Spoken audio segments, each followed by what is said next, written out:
নমস্কার বন্ধুরা, আজকে তোমাদের সাথে শেয়ার করব তালের দুধ পিঠের রেসিপি। তো এখানে দুধ জাল দিতে বসিয়ে দিয়েছি।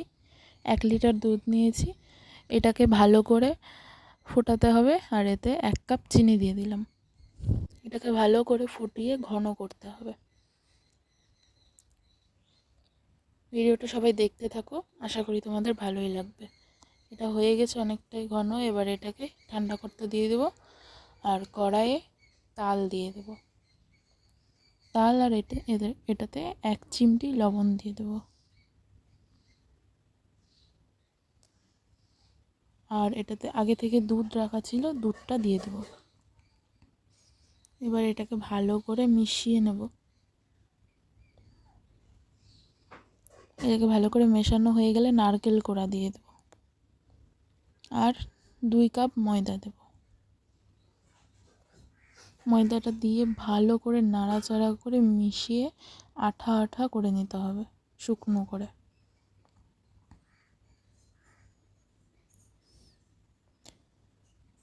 ভিডিওটা ভালো লাগলে সবাই প্লিজ লাইক, কমেন্ট, শেয়ার করে দিও আর সাবস্ক্রাইব করে দিও। তো এটা হয়ে গেছে।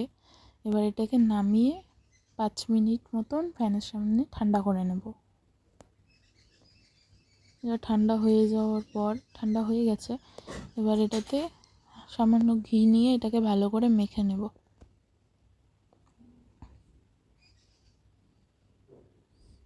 মাখা হয়ে গেলে অল্প অল্প করে নিয়ে গোল গোল করে ওটার মধ্যে এটা দিয়ে একটু ফুলের মতন ডিজাইন তৈরি করে নেব।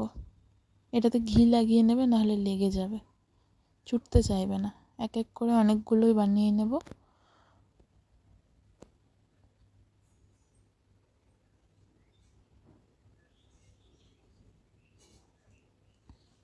এবার এটা বানানো আমার কমপ্লিট হয়ে গেছে। এবার তেল গরম বসিয়ে দিয়েছি।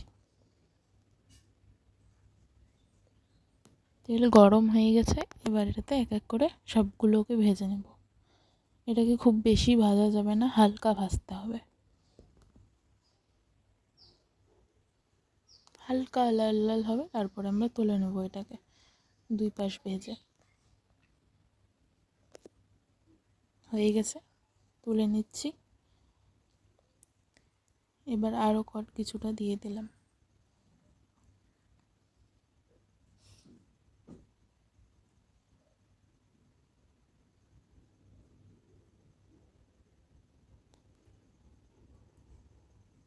ভাজা আমার কমপ্লিট হয়ে গেছে। দেখো কি সুন্দর লাগছে। আর আগে থেকে যে ঘন করা দুধটা ছিল ওইটার মধ্যে বড়াগুলো, বড়া না, এটা পিঠে হবে, পিঠেগুলো দিয়ে দুধটাকে একটু ফুটিয়ে নেব। তাহলেই রেডি তালের দুধ পিঠে। খেতে সত্যি ক্ষীর ক্ষীর খুব সুন্দর হয়েছিল।